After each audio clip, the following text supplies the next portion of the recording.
distinguished ministers, distinguished representatives of intergovernmental organizations, United Nations agencies, and representatives of stakeholders group, Excellencies, ladies and gentlemen, I call to order the plenary of Coherence between the Sendai Framework, the 2030 Agenda for Sustainable Development and Climate Change of the 2017 Global Platform for Disaster Risk Reduction.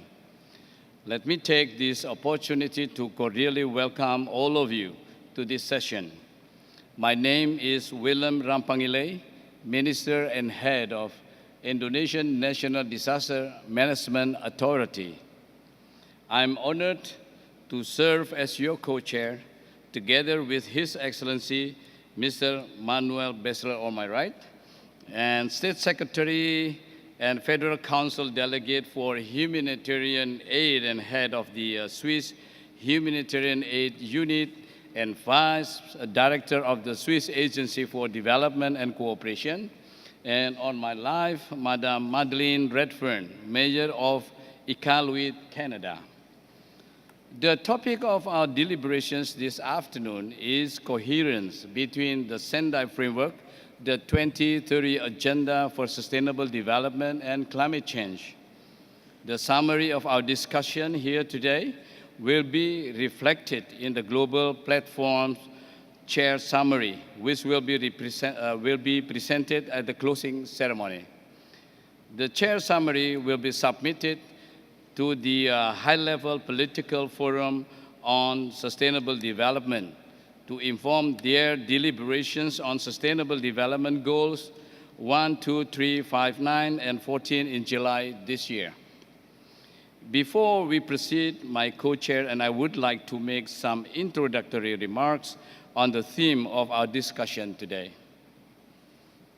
Now my turn to make the opening remarks.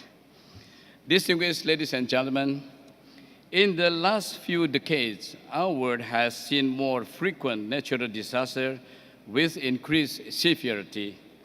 Climate change has further exacerbated this already grim situation. As a disaster-prone country, Indonesia has been at the forefront in facing many types of it. Not only it costs human lives, but also economic losses and people's livelihood. Powerful earthquakes or storms can wipe off hard-attained results of decades of development in a matter of minutes, sending countless people to poverty and make poor people even poorer. Disaster risks are inescapable, but can be managed. In light of this, we are of the view that disaster risk reduction needs to focus on building resilience.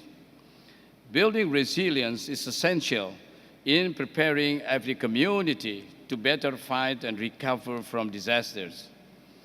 Oftentimes, poverty means that the exposure to hazard is higher, while at the same time, the capacity to be able to rapidly recover is diminished. The adoption of key international agreement in 2015 provide ample opportunity for UN member states to build coherence in its implementation. The SDGs call for an end to poverty, leaving no one behind. Resilience is fundamental in realizing that agenda. To achieve FDG's vision of a world free of poverty, it is essential to strengthen community resilience. This requires coherence of approach in implementing the three interconnected and mutually interdependent global frameworks. To this end, Indonesia's DRR plan and program by relevant line ministries and agencies have been aligned using a more coordinated and coherent approaches, taking into account interlinkages between climate change and natural disasters. Recognizing that local people are always at the forefront in facing disasters, it is important to reduce vulnerability through community-based resilience building. Programs like Sustainable Cities, Climate Resilient Cities, and Resilient Cities are among those implemented to build urban resilience, while Disaster Resilient Village and several other similar programs are aimed at building resilience at the rural area. Excellencies, ladies and gentlemen, coherent and mutually reinforcing approaches to implementing aforementioned global frameworks may be among the most valuable assets for strengthening the resilience of community and nations. Taking together, they urge attention to a wide range of risk-facing communities around the world and can guide public and private investment toward greater resilience. I have been listening attentively to delegations making strong urge in their national statement on the importance of making strategic interlinkage and ensuring coherence between SFDRR and the other post-2015 outcomes. It pleases me as well to have learned that at the country level, states, in collaborations with their stakeholders, have been committed to projecting these interlinkages and promoting coherence within their development framework.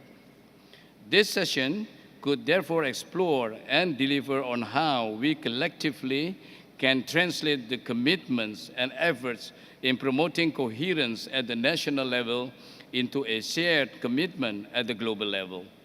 I would strongly encourage states to share their view on how we can ensure coherence within the multilateral mechanism, including but hopefully not limited through the coming process and deliberations of the high-level political forum in July 2015.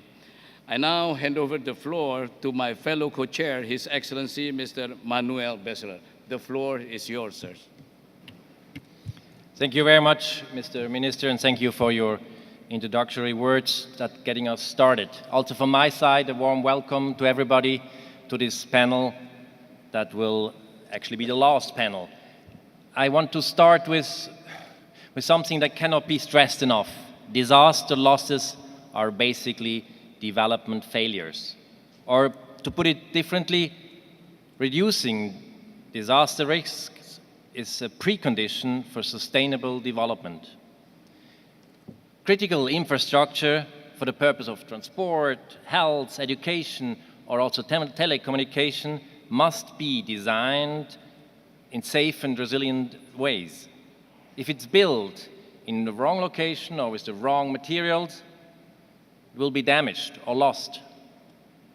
We cannot prevent natural hazards such as earthquakes or droughts or cyclones. But by making our strategies and investments risk-informed, we can avoid or at least reduce the resulting losses of development setbacks.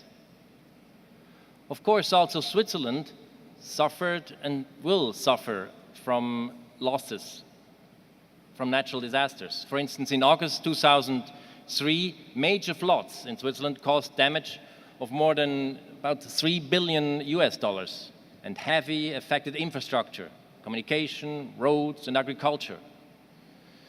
These floods severely damaged historic buildings in major cities like Bern or Lucerne. Mountain communities were affected by landslides, road damages, and disrupted power lines. Even newly built infrastructure was badly affected. These events reminded also us in Switzerland that losses from natural disasters are basically man-made, be it due to inappropriate land use, lack of risk-informed planning, or because of inadequate responses during the event itself. Already in the 19th century, Switzerland invested in large-scale flood mitigation and reforestation schemes and improved response mechanisms. We also developed respective legislation, federal laws on forests and water management, enacted in the late 1870s, prepared the ground for major financial support from the federal government to the cantons or even down to the municipalities.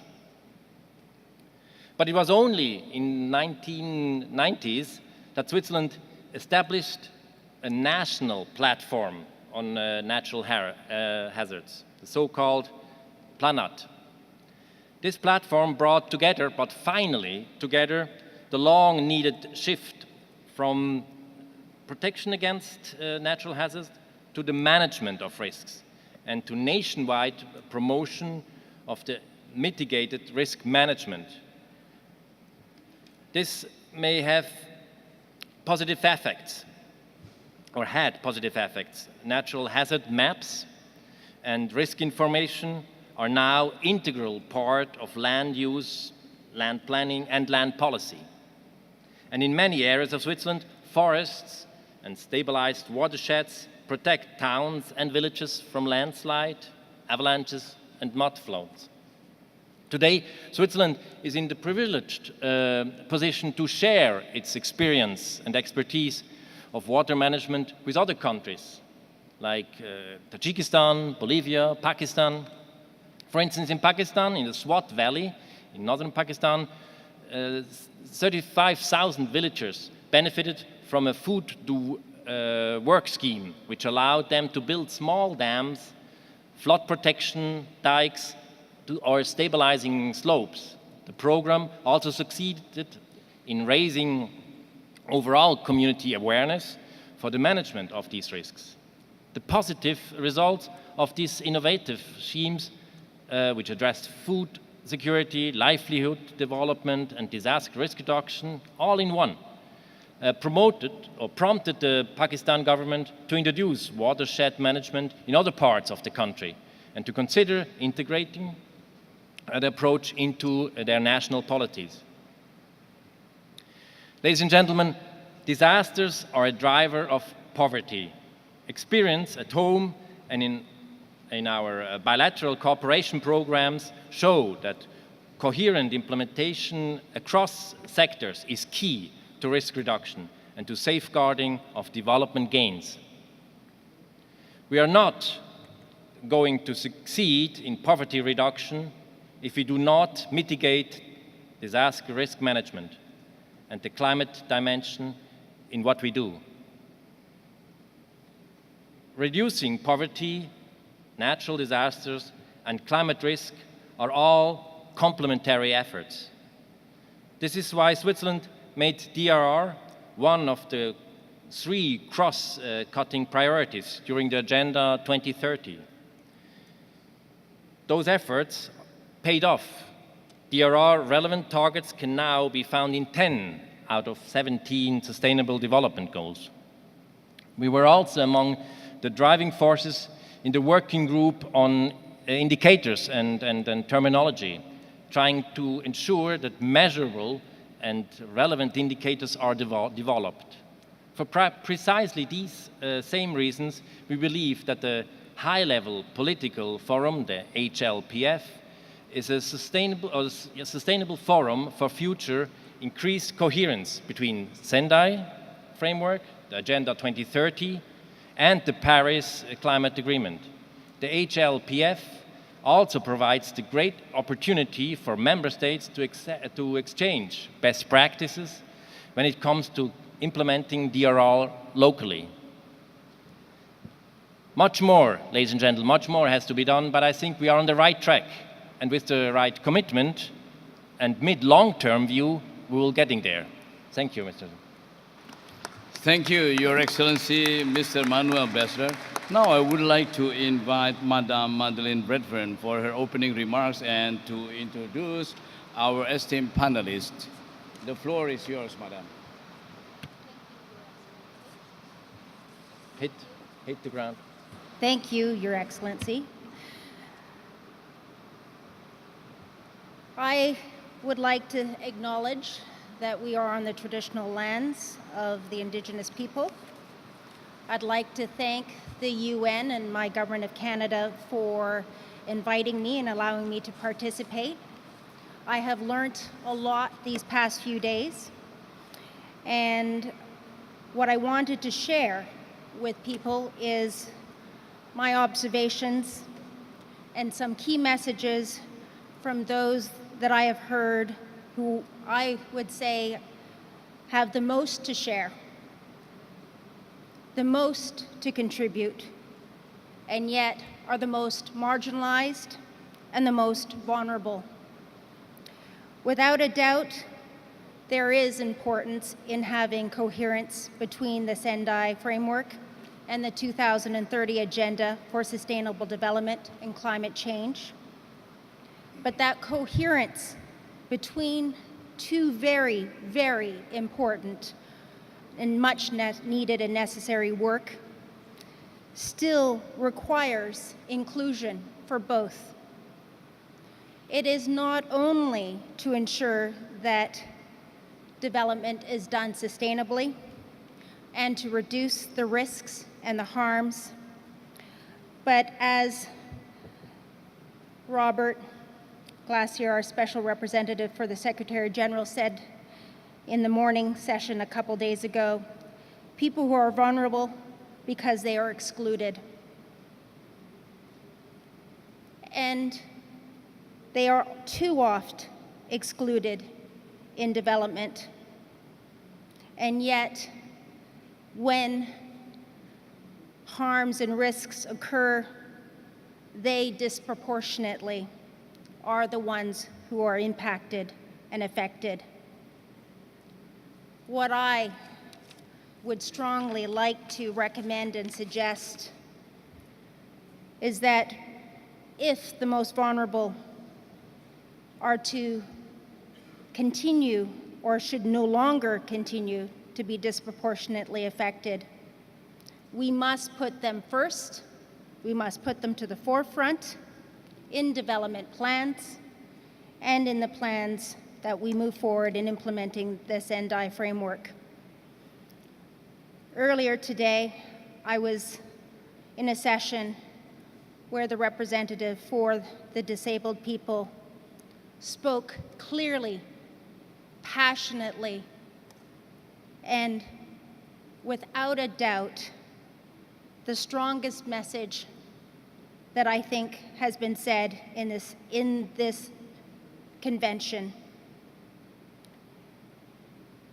We can no longer afford for people to be excluded. They cannot and should not be ignored.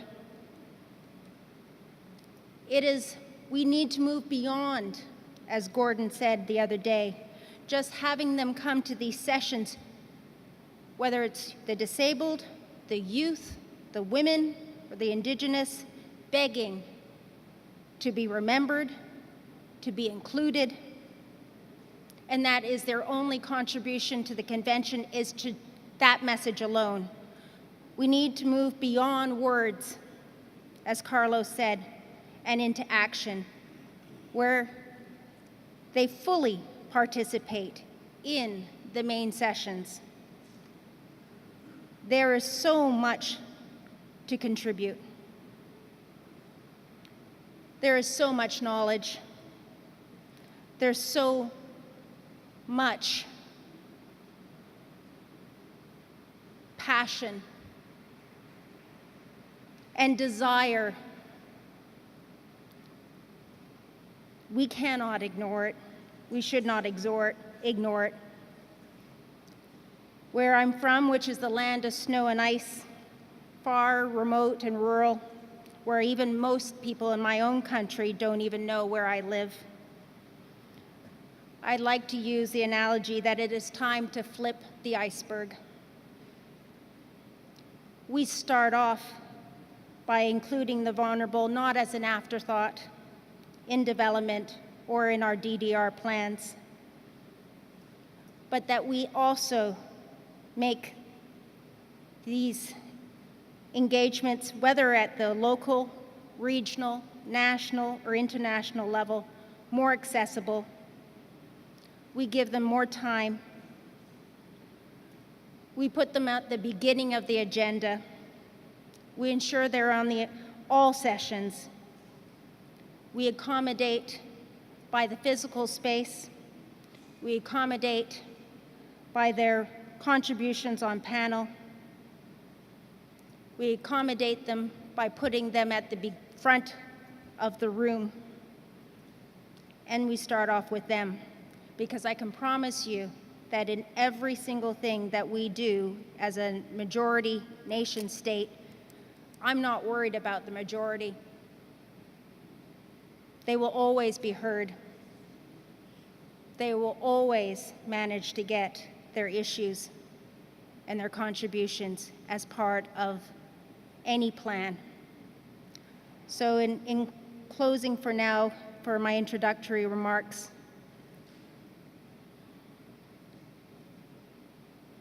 we are simply trying to ensure that people who are part of our families, who are part of our communities, rightly have a way to participate in the development of a cohesive or cohesion between the Sendai Framework, sustainable development, because without them, the plan is not cohesive.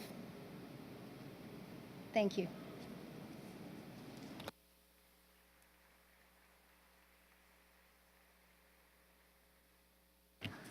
I got so passionate and carried away with my message, I forgot that I'm actually introducing the next panelists. So thank you. I have the honor to introduce our distinguished panelists. First is Ms. Patricia Espinosa, the Executive Secretary of the United Nations Framework Convention on Climate Change. And I'm also introducing Mr. Meleti Bainimarama, I hope I said that well enough, Permanent Secretary of the Ministry for Agriculture, Rural and Maritime Development and National Disaster Management, Fiji. Ms. Ingrid Hoven, Director General of Global Issues, Sector Policies and Programs, Federal Minister for Economic Cooperation and Development, Germany. And Mr. Saber Chowdhury, Member of Parliament, Bangladesh, and President of the Inter-Parliamentary Union. And now I give the floor to Ms. Patricia Espinosa for some initial reflections on today's discussion. Thank you. Thank you. Thank you very much, Madam Co-Chair, distinguished delegates, ladies and gentlemen. Quisiera, en primer lugar, dar las gracias a la Oficina de Naciones Unidas para la Reducción del Riesgo de Desastres por invitarme a participar en esta plataforma global para la reducción del riesgo de desastres y también por el gran éxito que ha tenido esta conferencia. Y agradezco también al Gobierno de México y al pueblo de México por la hospitalidad de habernos acogido aquí el día de hoy y desde hace ya algunos días. I am indeed glad to be back at the Moon Palace, where in 2010 I had the honor of presiding over the UN climate change talks. We took a step forward towards the new climate agreement then. I am confident that we can take a step forward now towards a coordinated and coherent approach to the Paris Agreement and Sendai Framework for Disaster Risk Reduction in our Sustainable Development Goals. All of these instruments agreed in 2015. We must coordinate our approach because the on-the-ground reality does not draw distinctions between these intrinsically linked challenges. You know the science. You know these disasters cost billions a year in asset loss and lost economic output. You know these disasters are deadly and drive displacement and other social impacts. This issue has a human face. In November this year, the island state of Fiji will assume the presidency of the UN Climate Change Conference at COP23 in Bonn, Germany. And I'm particularly happy to be sharing this panel with my good friends from Fiji and Germany. And I would like to underline that this cooperation, Germany, Fiji, and the Climate Change Secretariat provides, in my view, an example that I hope others will follow. Developed country, which is our host country of the Secretariat, supporting an island state particularly vulnerable to take up one of the leading roles in the process to combat climate change, and for that reason also to address the issue of disaster risks. I had the honor to meet Prime Minister Bainimarama and heard his first-hand account of the devastation tropical cyclone Winston caused when it hit Fiji last year. I'm sure that the Permanent Secretary Bainimarama will talk about it, but if you allow me, sir, I would just comment on the news I learned when I visited your beautiful country. 44 people died. 40% of the population of Fiji was adversely impacted. Hundreds of thousands of people suffered displacement or damages. And economically, Fiji sustained losses of $1.4 billion, or around 30% of GDP, gone in a matter of hours. The human and economic cost of catastrophe are too great to ignore. Our work holds great potential to build resilience and keep communities and economies healthy.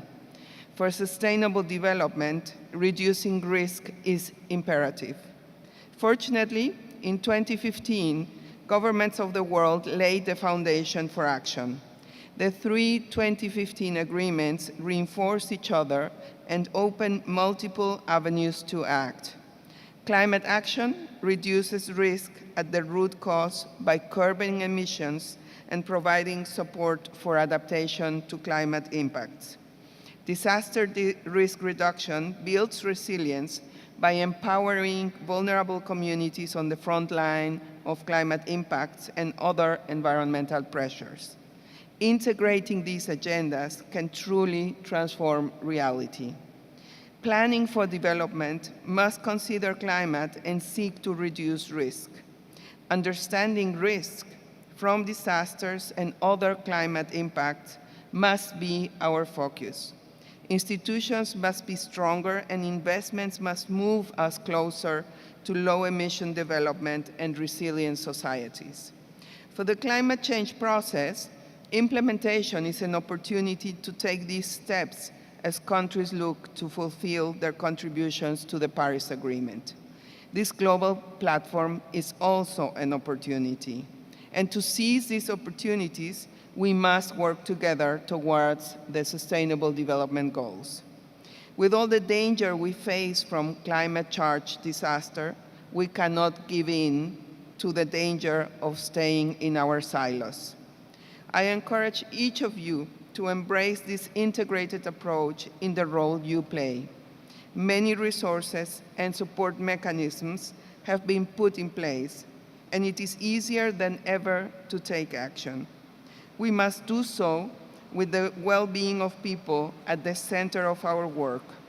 I implore you not to work within one agreement, but work through that agreement towards the vision laid in 2015 by the three agreements together. In doing so, we will stand shoulder to shoulder with each other and many more who embrace a vision of development that does not harm other people or the planet we share. We must all work together to benefit vulnerable communities, protect lives and livelihoods, and promote healthy ecosystems and economies. And I do look forward to a robust discussion on how each of us can contribute to that collaborative work.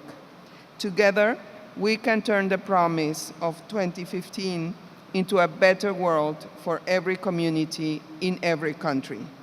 Thank you for your attention. Muchísimas gracias.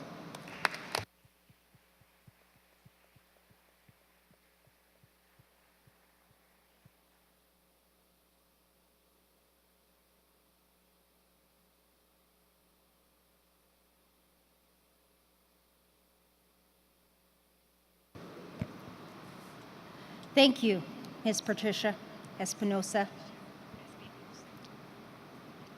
fascinating, and thank you for your insights and your contributions. I'm now pleased to invite Mr.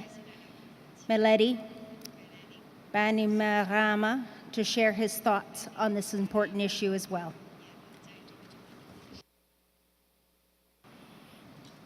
The co-chairs, His Excellency Mr. William Rangpang-Leri, His Excellency Mr. Manuel Bessela, Honorable Miss Madeleine Redfern, Your Excellencies, Heads of State and Government, Honorable Ministers, representatives of international organizations, development partners, civil society, distinguished members of this fourth and final plenary on coherence between the Sendai Framework, the 2023 Agenda for Sustainable Development, and climate change.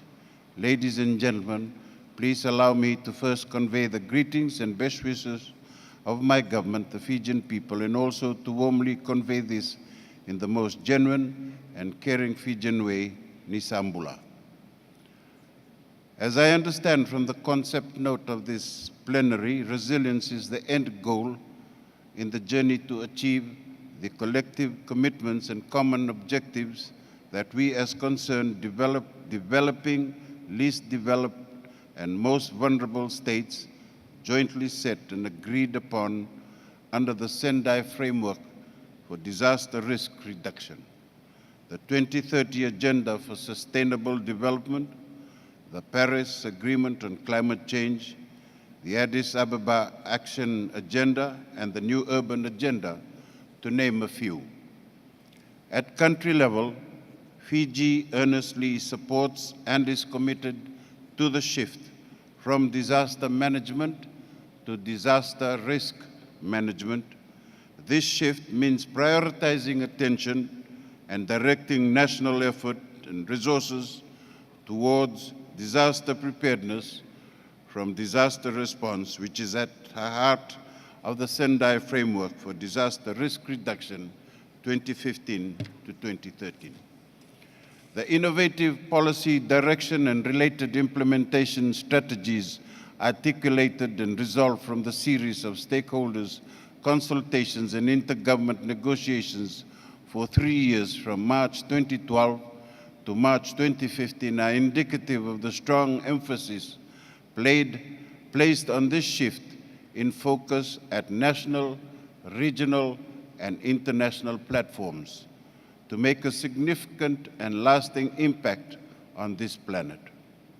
The Sendai Framework's 7 global targets have an overarching emphasis on collectively implementing necessary actions in preventing, reducing, and managing disaster risks. Let me first acknowledge and convey the Fijian government's appreciation to the United Nations Office for Disaster Risk Reduction, UNISDR, for the brilliant and excellent work in producing its three-year 2016 to 2019 work program in support of the Sendai Framework. For Fiji, the call to action is real and necessary. We have to set realistic and achievable national targets within the 15 years lifespan of the Sendai Framework.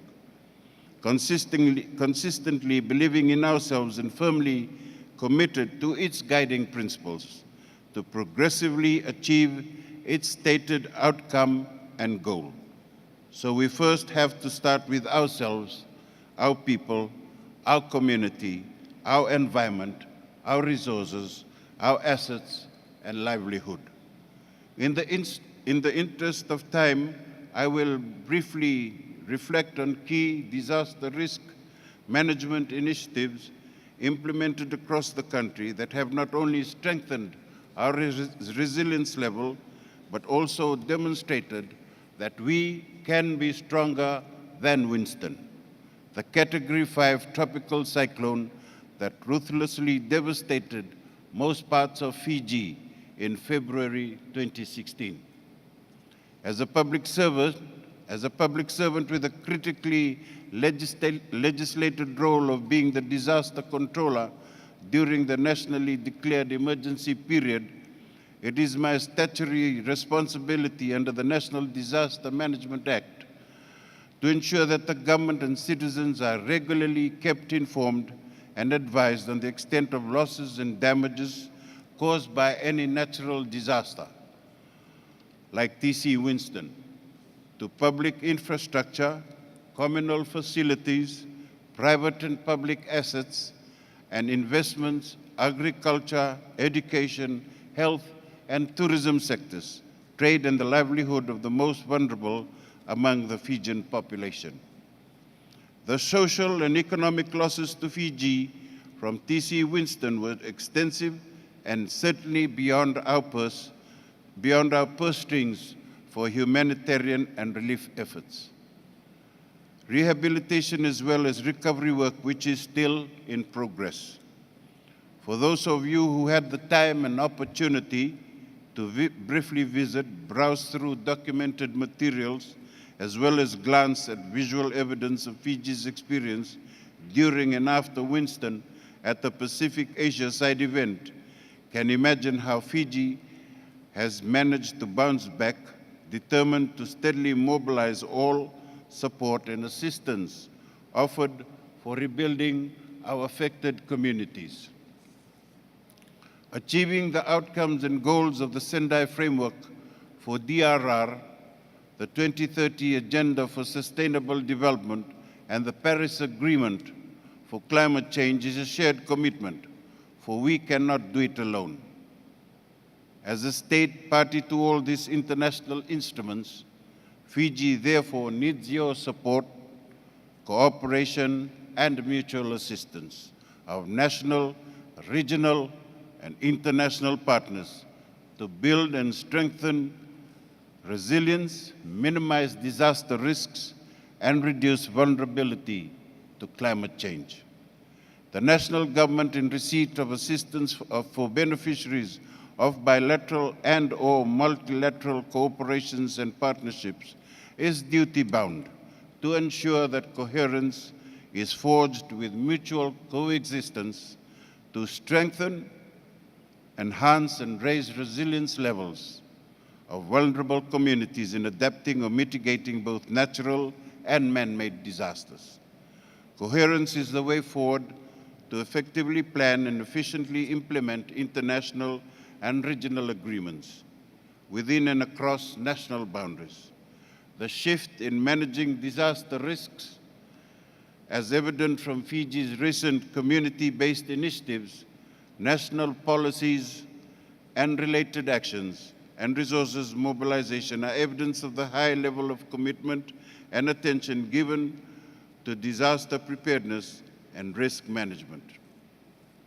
As Fiji progresses with an inclusive and multi-stakeholder consultation approach to finalize the country's national relocation guideline, the impacts of recent tropical cyclone, landslides, floodings, and even human-induced disasters on the environment has consequently led government to realize the pressing need to implement planned locations, but guided by a national relocation standard that promotes a holistic and sustainable livelihood, strengthening capacities to adapt to the adverse effects of climate change as drivers of natural disasters at national, provincial, and local levels.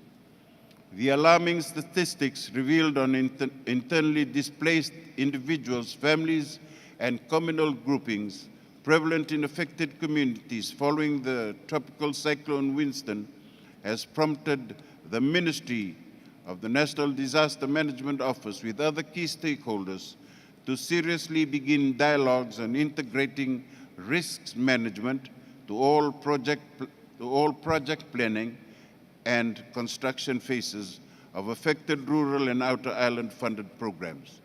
I would also like to mention at this juncture the generous support of the EU, European Union, in supporting a number of village relocation projects with GIZ under a regional program titled Adapting to Climate Change and Sustainable Energy, ACSE. The national government has prioritized disaster preparedness and since 2013 has allocated a total sum of $2 million annually to fund disaster risk reduction projects identified by communities that also meet the criteria for assistance. Both technical and funding support from the kind donations of development partners have since benefited a number of completed DRR projects such as seawalls, walkways, evacuation centers, high-rise crossings located in vulnerable communities around the country. Fiji, as a member of the Asian Development, welcomed and participated in the bank's initial stage of technical assistance, aimed at raising the level of preparedness in gender awareness and response to women's resilience to climate change and disaster risk management. The technical assistance aims to investigate impending gender-responsive national policies, addressing related gaps, programs, and legislative requirements. The funding assistance to appoint 4 disaster risk reduction project officers in all the 4 administrative divisions of the country to oversee, monitor, and report on the implementation of both nationally funded projects and those funded by potential donors has been made possible with the generosity and donations of UNDP and the New Zealand government. Since 2012, the ministry has adopted the Build Back Better strategy to rebuild buildings that were destroyed by tropical cyclone Evans. Evidently, homes were able to withstand the wrath of TC Winston. Also, the shelter cluster capitalized on Build Back Better messaging during TC Winston. For example, the shelter cluster had released a graphical poster in English, Itoke, and Hindi to promote Build Back Better construction techniques. Similar campaigns should be used for non-structural recovery measures. The National Cluster System was first, the Fiji National Cluster System was first staged in 2012 during Tropical Cyclone Evans and was revisited in 2016 during Tropical Cyclone Winston. The cluster system is designed to supplement existing DRM institutional structures as well as to improve coordination with national and international partners. The health cluster, with the Permanent Secretary for Health as the cluster lead, depicts good practice with work plans, monthly meetings, and a dedicated liaison officer. The officer was active in risk reduction activities outside of a disaster. The 9 national clusters are communications, education, food security and livelihood, health and nutrition, logistics, public works and utilities, shelter, safety and protection, and WASH. The draft National Humanitarian Policy, which has been considered by the Fijian government, highlights the need to improve the work coordination between government officials and humanitarian workers in better responding to disasters, improving national guidelines and standards of practice for humanitarian work, and building capacity from local, national, and regional levels. Co-chairs, excellencies, members of the panel, ladies and gentlemen, I have briefly discussed above several national disaster risk management initiatives that Fiji currently implements as we aspire to divert our attention and resources more towards meeting the Sendai Framework targets set against key milestones for our national disaster risk management targets. In the long term, it is our hope that we ultimately minimize loss and damages caused by destructive natural disasters such as Tropical Cyclone Winston by raising community resilience and investing more on disaster preparedness. Thank you, and vinakabolebo.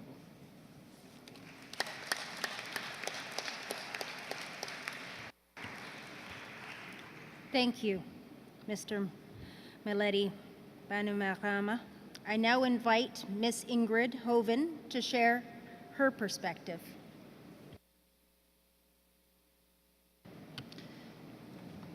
Honorable co-chairs, excellencies, ladies and gentlemen. This year's event, like mudslides in Peru, the heaviest rainfalls in Thailand since 30 years, and the drought at the Horn of Africa remind us that we need to tackle climate change and disaster risk if we want to achieve the ambitious goals set by the 2030 Agenda. As previous speakers stated, we need a coherent approach to implement the Sendai Framework for Disaster Risk Reduction, the 2030 Agenda for Sustainable Development, and the Paris Agreement on Climate Change. They were not created in isolation from each other. Instead, they were developed with a specific objective to increase coherence in our action and implementation. So since the adoption of these frameworks in 2015, we have made considerable progress with respect to increasing the coherence of the monitoring systems for those frameworks. For instance, indicators developed by the Intergovernmental Expert Working Group to measure progress with respect to the implementation of the Sendai Framework were successfully integrated into monitoring processes for the 2030 Agenda. And I'd like to thank UNISDR for ensuring this coherence. It's a very important step in the right direction. And COP23, under the leadership of the government of Fiji, will be a great opportunity to further link the different monitoring systems in a meaningful manner. This will lower the reporting burden, the transaction costs for member states, and ensure that we have coherent data and information in place to guide not only all our policy decisions, but especially to strengthen our action on the ground. Of course, not all disasters risks are linked with climate conditions. However, we know right now that 3 out of 4 humanitarian disasters are now directly related to climate events. Hence, these risks require a special focus. There is a need to further strengthen links between the international work streams of the UNFCCC with regard to national adaptation plans, national determined contributions, and loss and damage, and with the priorities and targets of the Sendai Framework. There are many shared goals and therefore a lot of opportunities to seize. Just let me state one. For example, the Paris Agreement mandates the UNFCCC International Warsaw Mechanism for Loss and Damage to establish a clearinghouse on risk transfer and insurances. The aim of the clearinghouse is to increase access to insurance for the most vulnerable and thus strengthen resilience to extreme weather events across the globe. This goes absolutely in line with the Sendai Framework priority number 3 on investing in disaster risk reduction for resilience. National and local strategies for disaster risk reduction, which will be developed under the guidance of the Sendai Framework until 2020, have to be linked up with domestic planning processes for implementing the 2030 Agenda and for realizing the national determined contributions, which are at the core of the Paris Agreement. The German government, for instance, supports partner countries in these processes. For instance, last year at the climate conference in Marrakesh, together with the Moroccan government, we launched the so-called NDC partnership. The NDC partnership should give technical assistance and financial assistance to those countries that would really now like to accelerate commitments made under the Paris Agreement. Most of those climate plans contain issues related to loss and damage and adaptation. So there again, there's a good chance to actually incorporate also disaster risk reduction measures. For instance, in Peru, they have asked us to provide technical assistance to work across ministries. They are now facing the challenge that they have to implement the National Adaptation Plan. At the same time, they want to conduct the assessments under the Sendai Framework. And additionally, they would like to strengthen the NDC implementation with respect to sinks and forests. How could we bring this together across ministries and make sure that we don't duplicate work, but really have a bigger impact on the ground? Probably Peru could showcase in the forthcoming months a kind of best practice that others may follow and copy. Let me also highlight another potential areas for synergies and working together.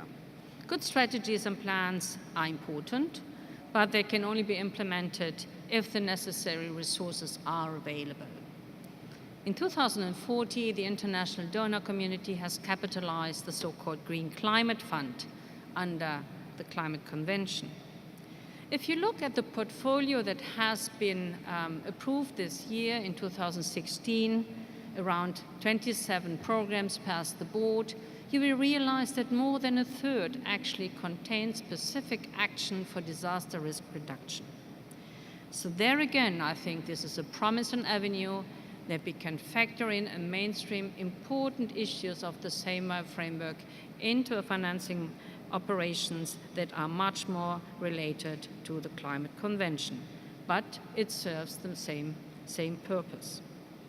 Another area where we could work more strongly together is really with respect to crowding the private sector expertise and resources to develop new financial solutions for addressing disaster and climate risk. We see particular potential in risk transfer solutions like climate and disaster risk insurances. Those insurance schemes can reduce the people's risk of falling deeper into poverty in case of climate-induced disasters, and instead improve the recovery through quick and targeted payouts.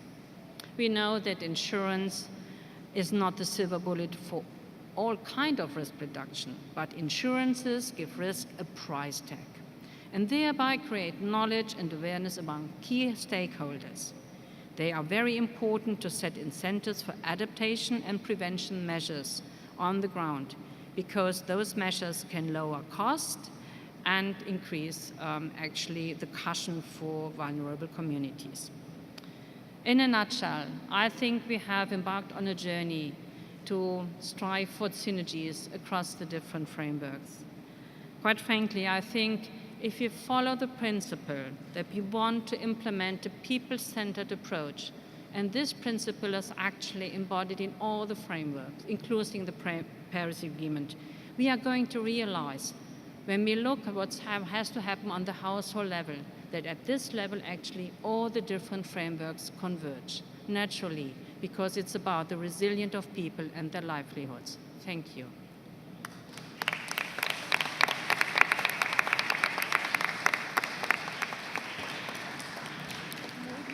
Thank you, Ms. Ingrid Hoven. I now invite Mr. Saber Chowdhury to share his perspective. Honorable co-chairs, distinguished panelists, ladies and gentlemen, a very good afternoon. First, I would like to express my greetings in an individual capacity as a member of Parliament from Bangladesh and also from the Interparliamentary Union. I will try to be very brief and to the point because we are running very tight on time. And before I make my interventions and remarks, let me just preface that with two observations. The first observation is that when we adopted the 2015 agenda, this was on the basis of a 15-year cycle. Already 2 years have gone. So the first point is one of urgency, the urgency to act and to act promptly. The second point is, although the subject for the plenary is coherence between Sendai Framework, 2030 Agenda, and the climate change agreement, I see this essentially as one framework with different elements to it. So the comments that I'll be making is going to be in that context. So the first point I would like to start off with, and it's going to be more of how and why rather than being descriptive and answering what the various frameworks state, is what do we mean by coherence? What does coherence mean, especially in this context? To me, it is about nexus. It is about linkages. It is about interconnectedness that is progressive, that is logical, and that is mutually reinforcing. And so if we look at the post-2015 or the 2030 agenda, what are the common themes? Where is the consistently in the various aspects? And in this regard, I would like to share with you 4 particular perspectives. The first one is Agenda 2030 is essentially about people. So the centrality of people, the well-being of the people, the safety, security of the people is paramount in Agenda 2030. And this is what I quite often refer to as the first P. The second P is peace. And the third P is prosperity. Of course, without prosperity, you cannot have peace, and the two are related. The fourth P relates to living beyond, not beyond, but within planetary boundaries. So the fourth P stands for planet. And we have to look at our current patterns of consumption and production. That's where the fourth P comes in.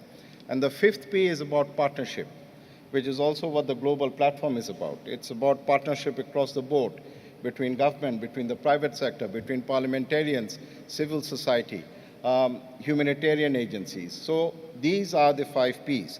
And so when you're looking at a transformative agenda, when you're looking at an integrated agenda, business as usual is not an option. So the traditional silo approach, where we have very tunnel vision, a very tunnel way of looking at things, is not going to work as far as the SDGs are concerned. The indicators for the Sustainable Development Goal and the Sendai Framework have already been aligned. But the problem, the challenge, is in the governance. And I think this is a point that we need to note. So we can have harmony in terms of objectives. We can have harmony in terms of indicators. But how are we going to respond to the governance and institutional aspects is a very great challenge. But I think the concluding line that I would like to make under this first point is that there are huge benefits if we try and look at the entire Agenda 2030 through the lens and prism of the Sendai Framework. So that's the point. The second point, of course, is, and this is more direct, if we look at the Sustainable Development Goals, of the 17 goals, there are 10 goals which specifically refer to the Sendai Framework. And within those 10 goals, you have got 25 targets that link directly to resilience. And I will quickly run through the goals. I will not specify the targets. This is something that you can look up subsequently. So SDG goals 1 to 4. Goal 1 on poverty. Goal 2 on hunger, ending hunger. Goal 3 on well-being, healthy lives. Goal 4 on education. All have very specific targets which are linked to resilience and reducing disaster losses. We move on to Goal 6, water and sanitation. Similarly, there you have specific targets. Goal 9, resilient infrastructure. Of course, that's what we have been talking about during this global platform here in Cancun. Goal 11, resilient cities. Goals 13, 14, and 15 on climate change, on oceans, on ecosystems, all have very specific indicators. So you can see the coherence. So this coherence is actually built in. It is not something that we need to invent. It is already built in to the agenda. What we need to do is build on it when it comes to implementation. So I think that is important, and that is something that we all need to know. And of course, when we look at disaster risk, on the one hand, increased disaster risk threatens to undermine success in terms of achieving the Sustainable Development Goals. So that's the one part.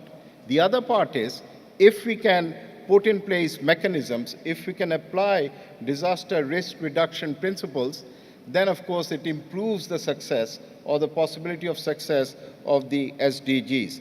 So that's the second point. The third point that I would like to make, and this is something, of course, which is something that we have been discussing throughout, is the issue of partnership. If you look at the Sustainable Development Goals, it talks about a revitalized, a re-energized global partnership. And if you look at Sendai, we talk about an all-of-society approach. And this, of course, this partnership elements strongly builds on the coherence that exists between all of these things. Now, the importance of disasters is something that we have all talked about. We quite often talk of disasters in context of the developing world. Let me give you a statistic which is quoted in the Global Assessment Report of UNISDR. And it relates to not the developing world, not the LDCs, not the SIDS, not the landlocked countries, but to the developed economy of the world. And this is very alarming. There are two sets of figures. One is the rate of wealth creation in those advanced developed economies. The other is the rate of loss on account of disasters. And you will find that the rate of loss on account of disasters is in fact more than the rate at which wealth is being created, and that is in the advanced economies. So you can see that that in itself poses a huge question of sustainability. Now, of course, we have this global platform, and whenever we have this time, of course, I think the enthusiasm is unprecedented. We have had over 7,000 delegates from 180 odd countries. The last time we had this in Geneva, there was about 3,500. But how do we build on this momentum? How do we sustain the interest and the enthusiasm? So from a process point of view, we look forward to the high-level political forum at the UN that is going to take place in July. I think it is absolutely imperative that not only UN ISDR, but all of us, whether it's the Interparliamentary Union, us as parliamentarians, civil society, we need to feed on to that process. Because this year they are talking about poverty. They are talking about eradicating poverty. And next year, the theme is going to be resilience. So you see how central, how mainstream, how fundamental this whole issue of resilience building and risk reduction is. And I hope that we are going to take it forward accordingly. Honorable co-chairs, I think I have expired or I have used up my 4 minutes, so I'll stop here. Thank you very much.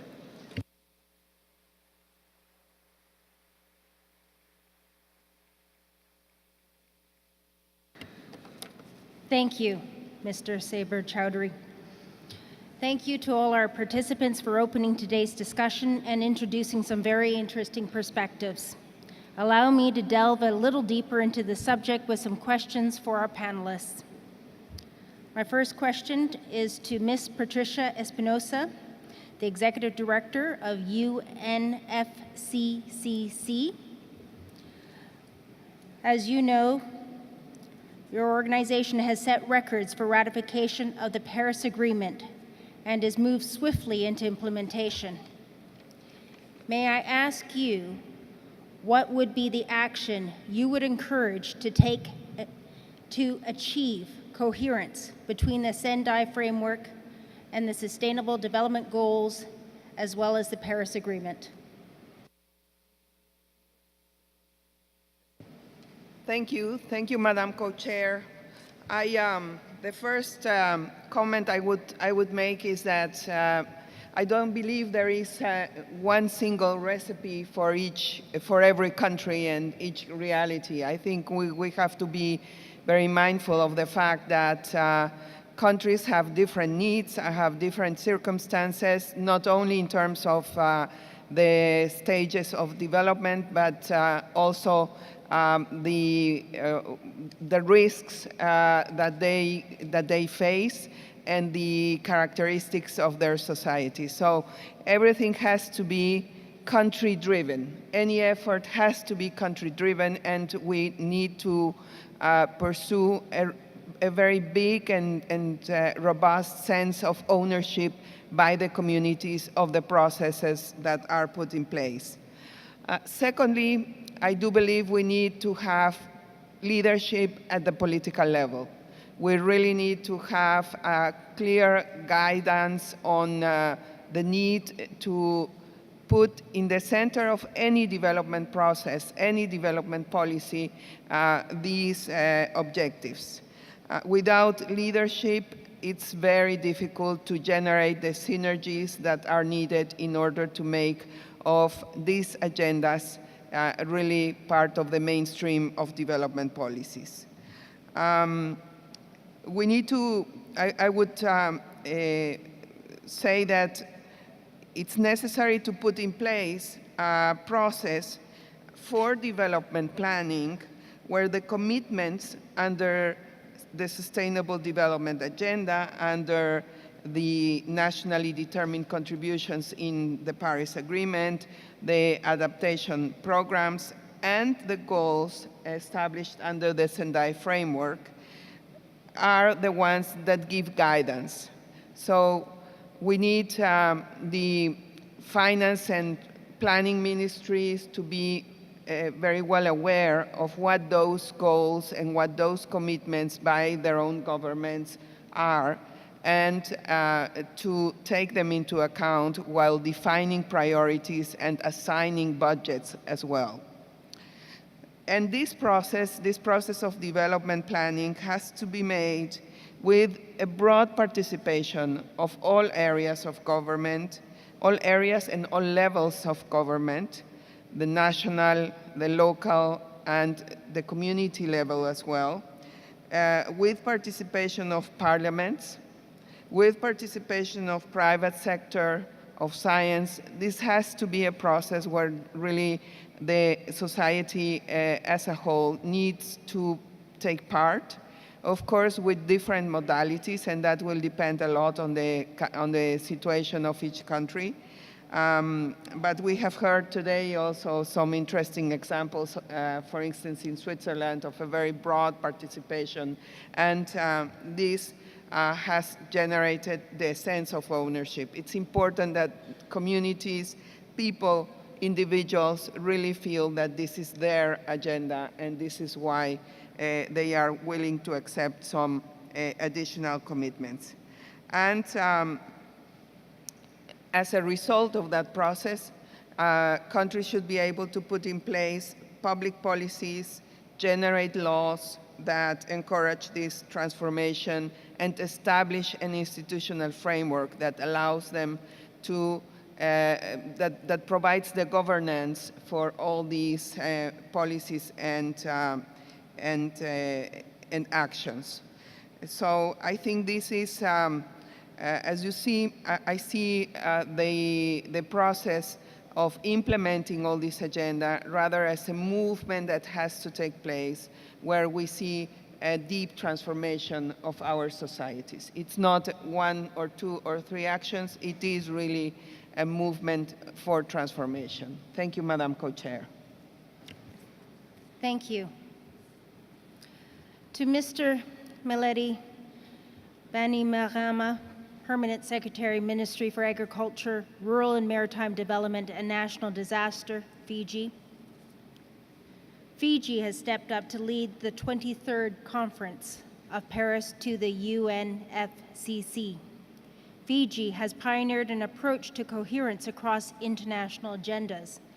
May I ask you to describe what changes and how this work has been done in Fiji, and to reflect briefly on how Fiji, as co-op president, might encourage disaster risk reduction and climate change practitioners to further strengthen their collaboration. Thank you, Chair. In answering this question, I'd just like to reiterate what Ms. Espinosa had earlier stated. For Fiji, as chair of COP23, one thing that we really need in the coherence that we're talking about between the Sendai Framework and the associated legislations is strong political will. There has to be strong political will to carry it forward. In Fiji, after Cyclone Winston, prior to Fiji being brought in as to chair the COP23, everything had been centered around the Prime Minister's office as the lead, taking the lead role in the leadership, connecting disaster risk reduction with climate change. As you know, right now in Fiji, the climate change division, the sole authority lies with the Prime Minister's office and the Ministry of Economy. So there's very strong political will. We need strong political will to take this coherence forward.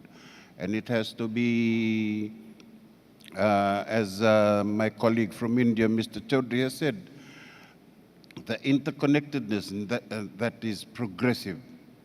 It has to come into stages, but there are legislation already in place that we really need to follow. As chair of COP23, I think Fiji has a big responsibility in that it has to encourage the adherence of countries All this adherence lies only with the countries, as already stated.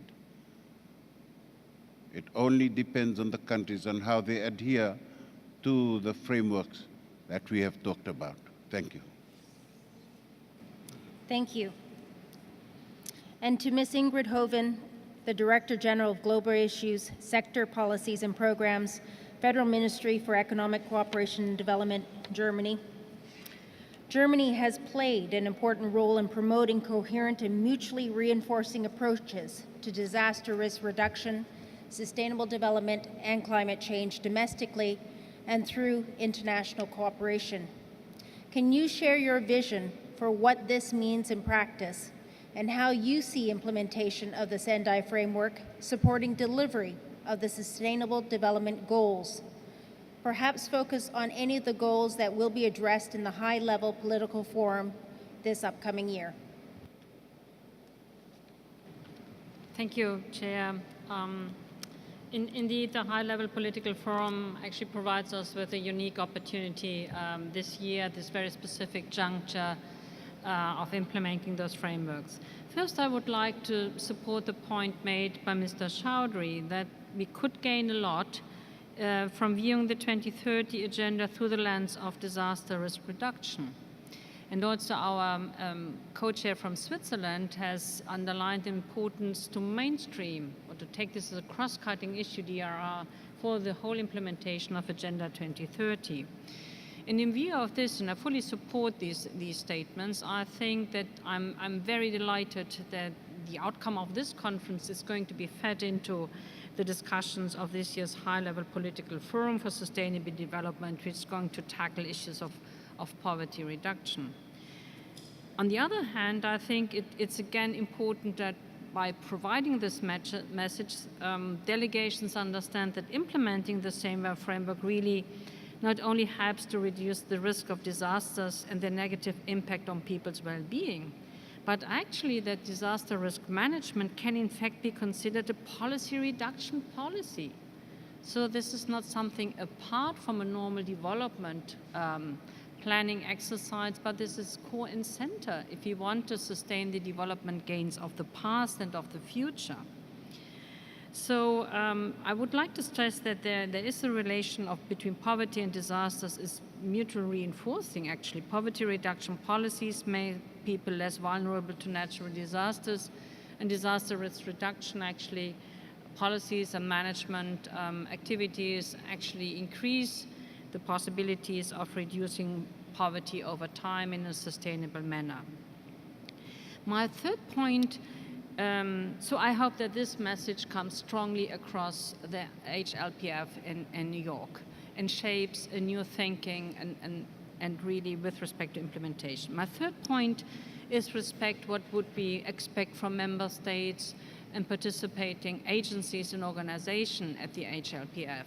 In view of the discussions we had here in Cancun, I would like to pick up a point raised by Patricia Espinosa. I hope that member states come to the LHPF with the recognition that we need whole-of-government approaches. As Patricia said, we have to bring in the finance ministries, economic ministries, the sector ministries. Only if we make a commitment of a whole-of-government approach to implement the different frameworks, we're going to be successful. So this is the homework that we have to do in each and every country. On the other hand, hopefully we can send as member states an impulse to the deliberations discussion in New York and to the UN family. We are coming to New York with the expectation that also the UN family joins efforts and overcomes the implementation within silos, because the implementation of the different frameworks certainly require a different way of doing business also within the UN family. So as I said, we are in a very specific juncture of time, but unless we really make a collective action more stronger, then we are not going to rise to the challenges that our communities are facing on the ground. And I hope that this strong signal of urgency and the need for scaling up actions together actually is being delivered in New York in the forthcoming months. Thank you. Thank you. My last question is to Mr. Saber Chowdhury, Member of Parliament, Bangladesh, and President of the Inter-Parliamentary Union. Mr. Chowdhury, Bangladesh has been a pioneer in bridging climate change, disaster risk reduction, and sustainable development. Can you share with us your insight into how this began, where it is heading, and what was the role of legislatures in supporting greater and more coherence across these agendas? Thank you, Madam Chair. There are three questions. I'll take the first one, how it all began. And that's a very interesting story. I think it started with the way Bangladesh looked at disasters. It is, of course, a country which is disaster-prone, cyclones, floods, and these have resulted in loss of hundreds of thousands of lives. I remember in the early 70s when we had a cyclone in Bangladesh, there were almost about 500,000 people who lost their lives. So the focus was how do we protect, how do we save lives, how do we protect livelihoods? So there was a paradigm shift in terms of thinking, viewing disasters not as something that you respond to, that you react to, but can we be proactive? Can we plan so that the risks are reduced? So the government built a lot of cyclone shelters around the coast. There was a very large mobilization at the community level. The NGOs, civil society organizations, the local government bodies all worked together. The early warning signal was very effective. And I will just give you an example. In 1988, there was a major storm, a cyclone in Bangladesh, and one in 2009 of equal intensity. The one in 1998 resulted in a loss of over $4 billion, but the one in 2009 only resulted in a loss of 0.25 billion. So you can see how lives have been saved and how livelihoods have been promoted. So I think that was the paradigm shift that took place. Bangladesh has also, I think, leveraged the convergence between disaster risk reduction and climate change adaptation. I'll give you an example, and it will also help the audience to understand. If you envisage a map of South Asia, Bangladesh sits on the Bay of Bengal, and on top of Bangladesh is the Himalayas. Now, because of climate change, global warming, we have glacial melt. So the glaciers have started to melt. So how does a country like Bangladesh, because Bangladesh is the country through which all of that water drains into the Bay of Bengal. So what the government did, and this is, I think, a very classic example of how you can have convergence between climate change adaptation and disaster risk reduction. The first thing it did was it dredged the rivers. So the rivers are now able to handle more volumes of water as a result of the increased glacial melt. The dredged material was then put along the embankment. So you build embankments so that the water doesn't enter. So salinity intrusion is stopped. And then Bangladesh planted trees along that. So you have a green belt. So I think this is, on the one hand, adapting to climate change, and on the other, you're reducing the disaster risk.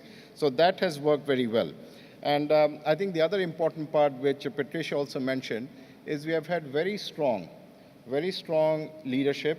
There has been strong buy-in, and this has been right from the very top. The Prime Minister of Bangladesh, Sheikh Hasina, she is very passionate and committed to this cause, and Bangladesh is now recognized as a global role model.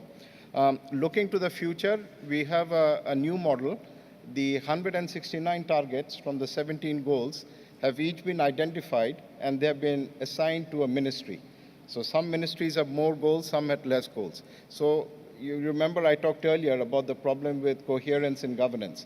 So this has been the Bangladesh response, trying to divide up the targets, giving them to ministries, and then there is a cell which is under the office of the Honorable Prime Minister, headed by one of our most experienced bureaucrats, that is going to regularly monitor.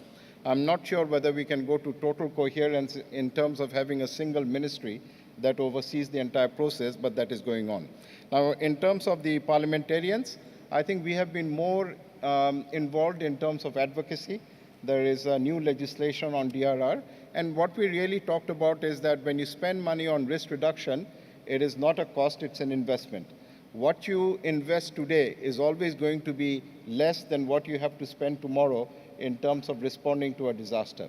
So we talked about benefit cost analysis. And I think the advocacy part was very strong.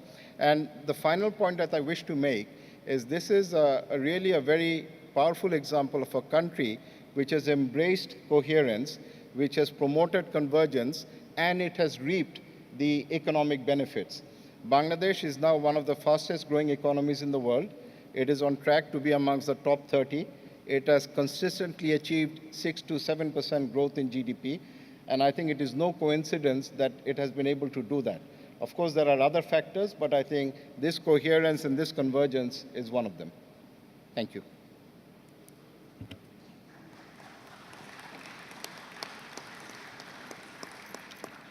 I'd like to thank all our participants for sharing your insights on the challenges and opportunities on the coherence between the Sendai Framework, the 2030 Agenda for Sustainable Development, and climate change. I'm sure many in the audience wish to contribute to this discussion with questions as well as interventions. I now hand over my co-chair, His Excellency, Mr. Manuel Besler, to facilitate the discussion between the audience and the panel. Thank you. Thank you. Thank you very much, Mrs. Redfern, and thanks indeed to the panelists for their insight and for their contributions. Indeed, ladies and gentlemen, now it's your turn. I would very much like to open the discussion and actually to start the discussion with the first discussant, the Special Representative of the Secretary General on Disaster Risk Reduction, Robert Glasser. The floor is yours. Thank you very much. So that was a really fruitful, fascinating conversation. Maybe to try and break this down, since there are so many issues mentioned, into different categories. The first issue around this issue of coherence. The first is the level of international agreements. And we've heard panelists comment on that there is coherence among the agreements. In fact, those three agreements do refer, for example, to Sendai. Each of the Sendai Framework, Paris Agreements refers to Sendai and disaster risk, as do the SDGs. So there is coherence, and there are some places where those three, at the international level, where those three items come together very well. And Fiji hosted last year a regional platform on DRR in which we have a framework for resilient development in the Pacific that is fundamentally embedding all three: disaster risk, climate risk, and sustainable development. And it does that because for many of the countries in the Pacific, these issues are so closely connected, whether it's sea level rise from climate change or storm surges, that it would be inconceivable not to put them together. So that's the international level, and we've talked about the indicators that are building coherence, and hopefully with the Paris Agreement NDC process, we'll be able to build further coherence across the international agreement level. I think at the level of national governments, there has been huge progress. Bangladesh is a great example. And what I've observed when I've traveled around is that countries that are repeatedly buffeted by disasters are often the ones that are further along. However, they tend to be preparing for the disaster they are regularly buffeted with, rather than other disasters like, say, earthquake risk, where some cities that have done very well to reduce risk from storms, cyclones, for example, are hugely exposed to earthquake risk. So I think, and the second factor that determines, I think, political will is if there's been a recent sudden disaster, when suddenly it's possible, there's political will to do a lot of things that are very hard to do sadly, before the disaster strikes. I think the point of leadership is really key. The governance level is really key. Leadership, we've seen, and this is one of the contributions of this process, the global platform process, we've seen governance now, we've seen disaster management agencies move into prime ministers' offices instead of sitting on the periphery. We know that unless there's leadership, you get a little bit of change, but not significant change. So the governance in terms of leadership at the highest levels and legislation, as well as people have highlighted, are really key. I think the other thing I've observed at the subnational level is if you go to many countries, it's the Environment Ministry that is leading the climate change adaptation process. It's a relatively weak ministry, but it's engaged a whole of government process to develop that plan. And then you have disaster management agencies that are doing the same thing on disaster risk management, again, both with wish lists of investments. But the challenge, as a number of people have pointed out, is bringing those two together in the context of planning, national planning. And the one thing so far I'm summarizing what I think our colleagues on the stage have said. There's one piece that's missing, and it's at the level of practitioners. It's the business case for once you come together with a finance ministry to have change happen. And therefore, it is really important to understand disaster losses in your country, because you have to have a record of the costs of disasters, and you have to match that with a risk profile, because with climate change, you can't rely on the past as an indicator of future costs. With those two pieces, there's the financial implications, and then that can be embedded in a discussion with the finance ministry about, okay, without this information, you made certain choices in your investments. With this information, you may still, for political reasons, corruption, whatever, political cycles, make the same decisions, but at least you have the knowledge to make better choices and presumably different choices as well. I think another point highlighted was the stakeholder groups. And, you know, if we want to reduce disaster risk, including climate risk, there's absolutely fundamental role for stakeholders. And we haven't really mentioned, some people have mentioned the private sector, but if you look at the $50 trillion of investment in infrastructure, 1 billion new homes being built, if all of that is not risk-informed, if it is not addressing the risks of climate change, if we're building hospitals in flood zones on areas that are exposed to coastal surges, storm surges, then we will never achieve the objectives. So there's a fundamental role for the private sector to play.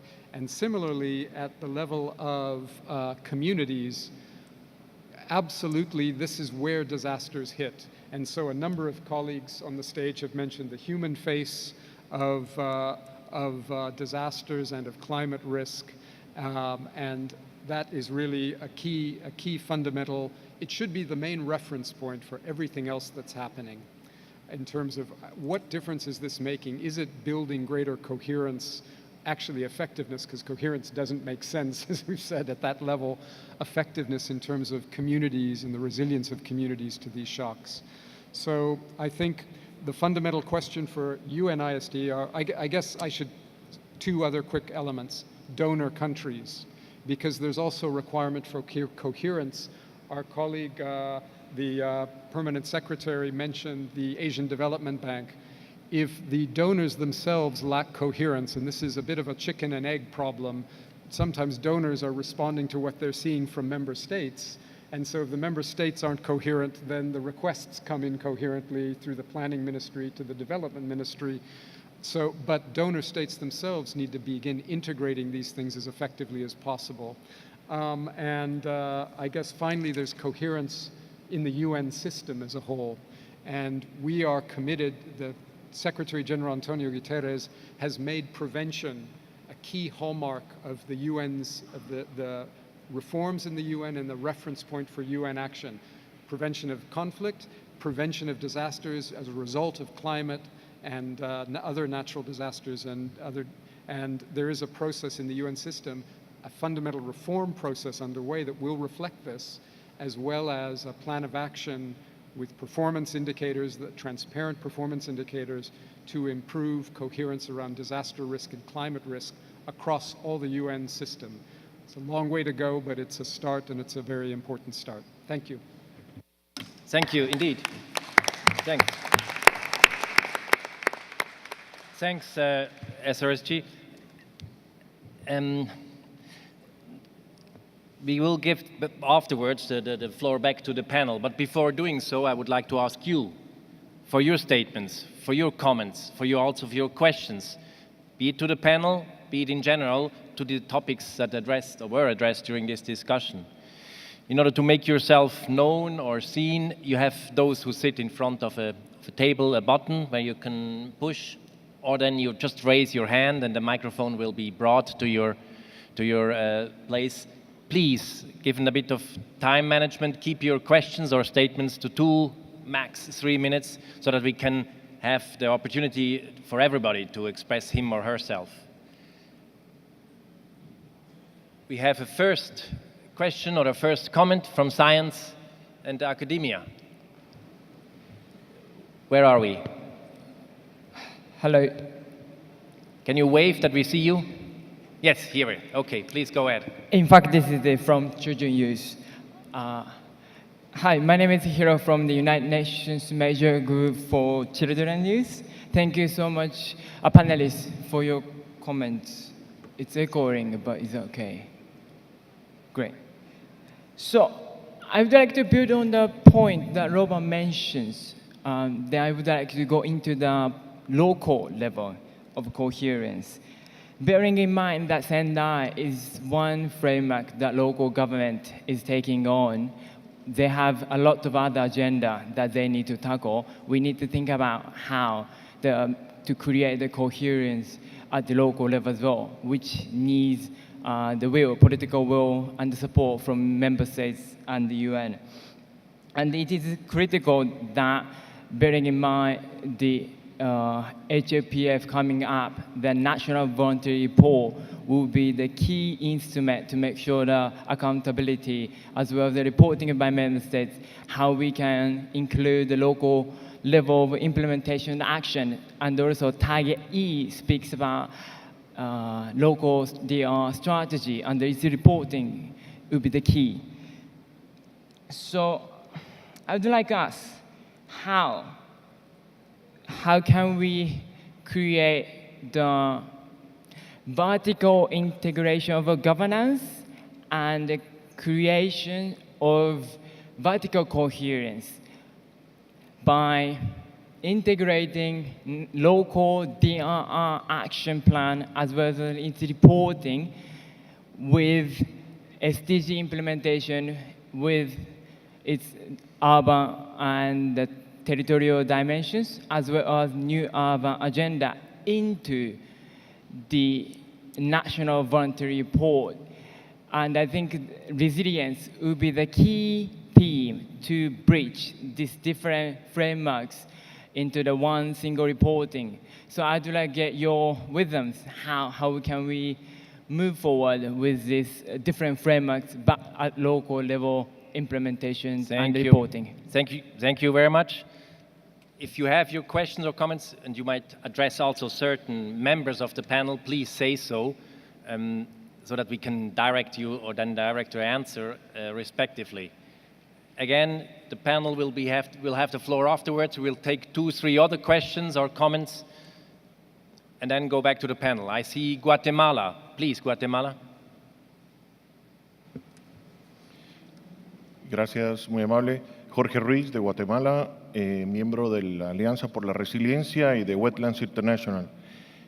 Nosotros también somos absolutamente creyentes de que debe de darse un esfuerzo conjunto y que todas estas grandes convenciones y sus acuerdos y todas las exigencias para cada uno de los estados deben de estar trabajando juntas.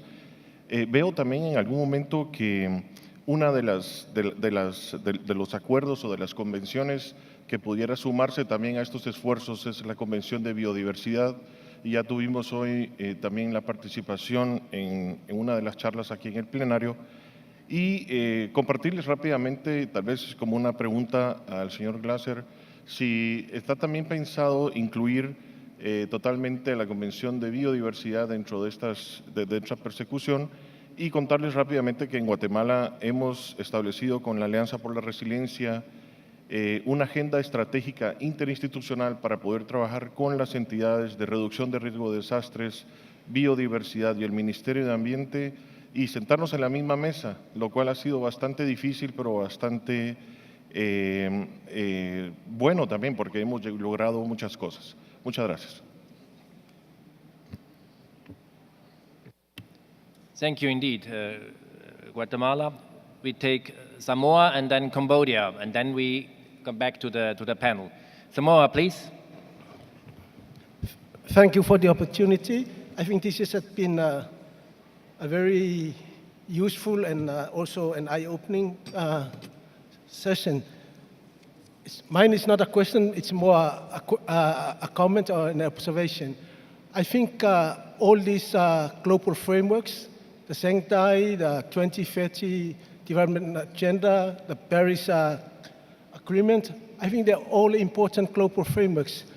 But at the end of the day, I think you need to regionalize them. I think there was reference to what the Pacific has done. But more importantly, you have to contextualize and localize them so that they make sense to the people on the ground, and more importantly, so that the national government is able to allocate necessary resources and then work with its partners to make sure that it's able to, to address. And I think for me, if there is a level of coherence, it will have to be at the national level. Of course, we have all these multilateral agreements, but it has to be, the coherence has to be at the national level so that the government is able to pull together, using, of course, some of these agreements. I think one of the advantages of having, like, for instance, the 2030 agenda is that there is an inbuilt sort of healthy competitive element in it, so that governments are saying if government X is able to be on track to meet the SDGs, why aren't we off track? Why are we off track?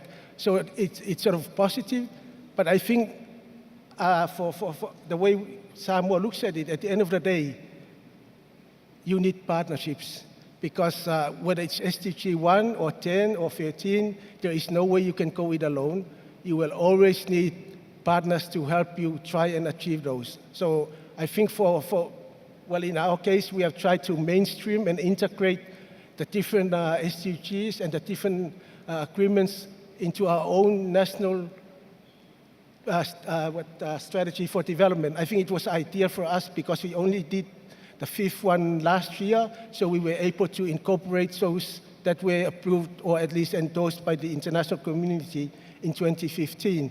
So that is but I just want to say that I think it's an excellent way for us to try and exchange, share, but more importantly, to also learn from our other colleagues. So thank you. Thank you. Thanks for these remarks. I just see the time which is running, so we continue perhaps and do only then one round of answers.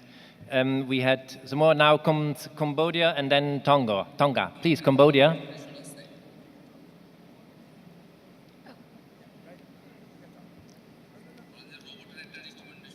Hello? Yes. Hi. Apologies, I am not from Cambodia. My name is Erica Bauer, and I'm here with the United Nations Refugee Agency. Developing countries and their populations often face higher displacement risk and are less likely to benefit from disaster-resilient infrastructure, urban planning, and recovery and rehabilitation efforts, as we've heard from our panelists today. Strong, sustainable, and inclusive development will reduce disaster displacement risks. Our message here is to prevent displacement and ensure, through risk-sensitive, people-centered, and inclusive DRR and development strategies and practice, that people displaced and at risk of displacement are not left behind, in line with SDGs 10.7, 11, and 13. We would like to ensure coherence across DRR strategies, nationally determined contributions, and adaptation plans on climate change, as well as national development plans in line with SDGs 1.5 and 17, by including provisions to prevent and reduce disaster displacement and to ensure durable solutions for the displaced. And lastly, I'd like to pose a question to the panelists. In addition to the policy agendas that we've seen discussed here today, there also needs to be coherence with the commitments made and adopted by the United Nations General Assembly on September 19th, 2016 in the New York Declaration on Refugees and Migrants. And I'd like to hear from the panelists how they believe that we can promote coherence amongst the Sendai Framework, the Paris Agreement, the SDGs, but also the Global Compact on Refugees and the Global Compact on Safe, Orderly, and Regular Migration with regards to the disaster displacement issue. Thank you. Thanks. Thanks indeed for the statement and also for your question. Just that we take the record. Who are you and who are you representing?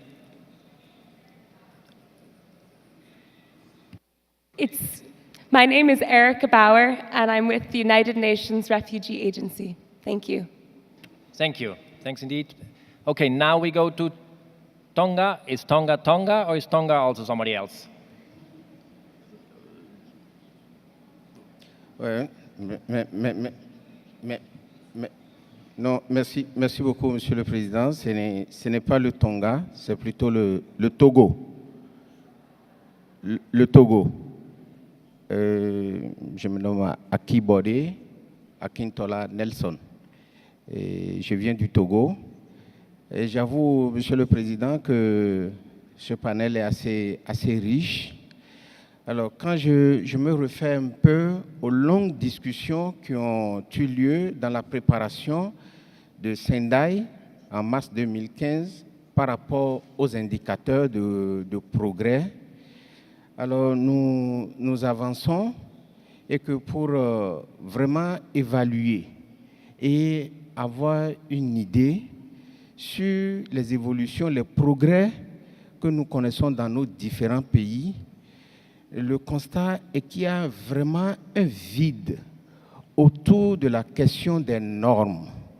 Normes au niveau local, au niveau national et au niveau international. Et par rapport à ça, vraiment, je voudrais, peut-être la préoccupation va aller à tous les panélistes dans leurs interventions différentes pour savoir véritablement les liens qui existent, les liens tissés des différentes normes de réduction des risques de catastrophe et les indicateurs de progrès qui ont fait pendant longtemps, je crois bien à Genève, à plusieurs sessions des discussions pour en arriver à Sendai. Merci beaucoup, Monsieur le Président. Merci, le représentant du Togo. Et on va voir qui est le prochain. Next, we have Iceland, and then UNAIDS, and then India. I'm afraid we have to close the speakers list by then, just because of time. So Iceland, please, and then UNAIDS, and then India. The other way. Iceland starts, please.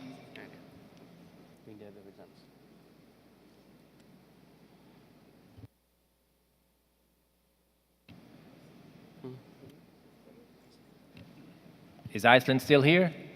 Hello? Yes, go ahead, please. From this side, yeah. This is Professor Niranjan Sahu from India. So I have some observations towards Mr. Sober Chaudhary from Bangladesh. So I don't have any question, I have just observation.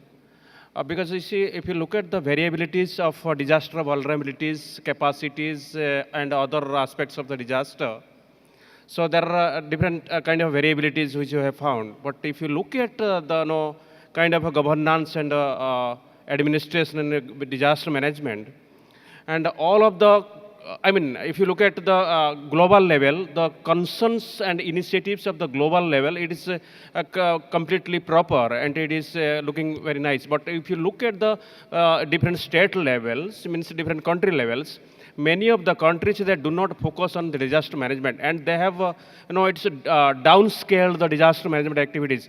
Few of the countries in the world, maybe, they have a proper concerns on disaster management. And therefore, my suggestions and my submissions are here. So all the state governments, I mean, all the countries' governments should, establish one on disaster management department or ministries.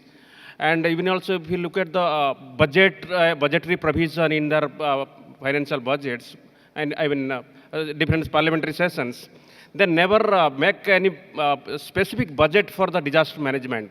And they make the budget for other activities like agriculture, education, health, and other things. But they have never given importance on the disaster management. And they create kind of some fund, calamity fund, national relief fund, national calamity fund, prime minister's relief fund, chief minister's relief fund. But why not the proper budget for the disaster management? So this is my concern over here. So thank you very much. Yeah. Thank you to India. Professor, thanks indeed for your intervention. We said USAIDS, and then we go to the person there that is by video link. USAIDS. Thank you, Mr. Chair. Well, I'm from UNAID, and my name is Mr. Mamadi Diakite, and I'm the Chief of Security, Humanitarian, and Fragile State countries.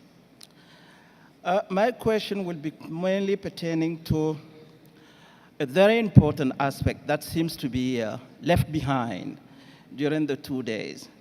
It's referring to the HIV dimension in the disaster risk reduction.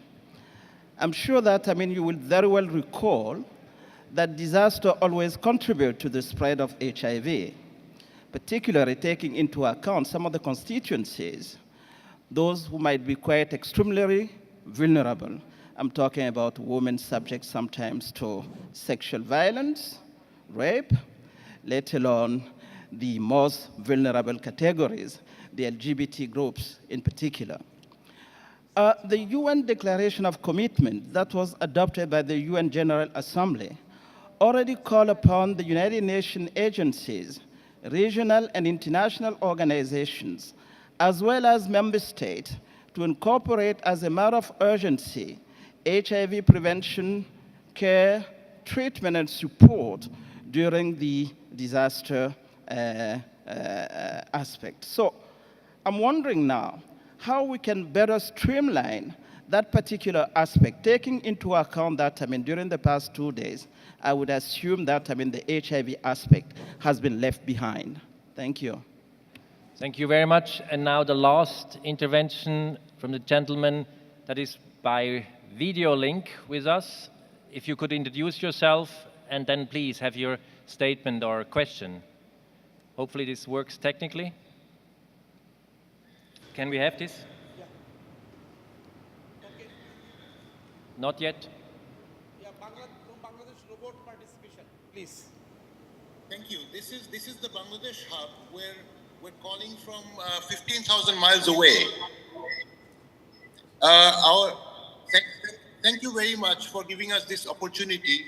We are a group of 20 people with disabilities and another 10 people working in the field of disaster risk reduction and mainstreaming disability issues in Bangladesh. And it's a very good opportunity for us to be sitting here and participating with you in Cancun. What we're trying to say here is that it's a recommendation that we understand that SFDRR is an all-inclusive, and so is the 2030 agenda, especially where the 2030 calling for leaving no one behind. So what we believe is, for any of these actually work out, it needs a full, effective, and meaningful participation, and not only participation, a full, effective, and meaningful participation of all the stakeholders, including persons in every step of these processes.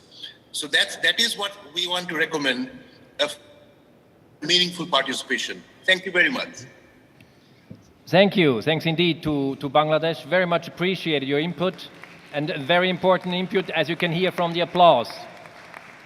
It's also great to know that it works half around the globe to have a group from Bangladesh here live with us. Thanks indeed for your input. Dear colleagues, ladies and gentlemen, I have unfortunately to conclude here the interventions, but I will give now back the floor to the panel. Given the time, please address some of the questions or some of the comments that were made. We will go in the same order that we had the panelists. In this regard, I would like to ask Madame Espinosa to give your sort of final remarks, and perhaps you touch upon some of the questions or comments. Thank you, Co-Chair. I do want to salute and congratulate all of you, of course, my colleagues in the panel, but the audience also, and the organizers, Robert Glasser, really, and his team. This is just incredible. The way the exchanges are taking place in this conference is really remarkable. I hope at some point in the climate change conference we will be able to have this kind of very lively exchanges. I would like to refer to a point that Ingrid made regarding the integration of efforts in the UN system, and to say that it is indeed something that is very needed. The UN agencies have been working for too long in very separated areas, in silos. So we do need to have that integration of our efforts. And for that, your inputs from civil society, from business, from the governments will be very important. There is a process of reform that the new Secretary General, Antonio Guterres, has launched. And one of the objectives in the development system of that reform is precisely a better integration of the efforts that UN entities are doing on the ground. There is a lot of work to do, but I would like to recall the call from the Deputy Secretary General to encourage everybody to participate in this dialogue through internet, give your inputs, and please bring your ideas on the reform of the UN development system. I would like to also just mention a new report that has just been released by the OECD regarding climate and the economy, climate and growth. It is called Investing in Climate, Investing in Growth. I do want to recommend it very much because it makes the point of how much acting on climate, and for that reason also in the area of reduction of disaster risk, is really investing in growth. It's not to overcome this idea that this agenda is very, very expensive. There is only a few countries that can have the luxury of addressing it. It's not like that. So please, I do want to invite you to look at that. And yeah, well, I think I leave it at that. Give time for my colleagues to speak. Thank you very much, Madam Executive Secretary. I would like now to ask to call on the Permanent Secretary, Mr. Melty Paini Mamara. Thank you, Chair. When I delivered the statement for Fiji this afternoon, I mentioned a very important fact that sitting in this room, developed, underdeveloped, developing, and very vulnerable communities. So naturally, how we have coherence to the Sendai platform and all the legislation will be very different for every country, how we follow the legislations. But just to answer the fact about migration and the HIV and training for locals. I think in Fiji, I mentioned the national cluster, the Fiji national clusters. These are the national clusters deal with all these issues.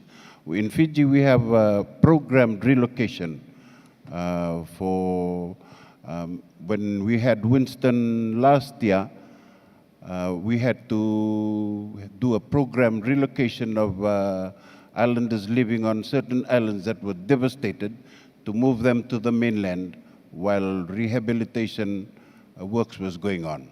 Then they were relocated back to the islands. But it follows a programmed relocation. And also people with disabilities and of course HIV, these are all addressed under the WASH clusters and the health clusters. So we've addressed training under the health clusters and awareness.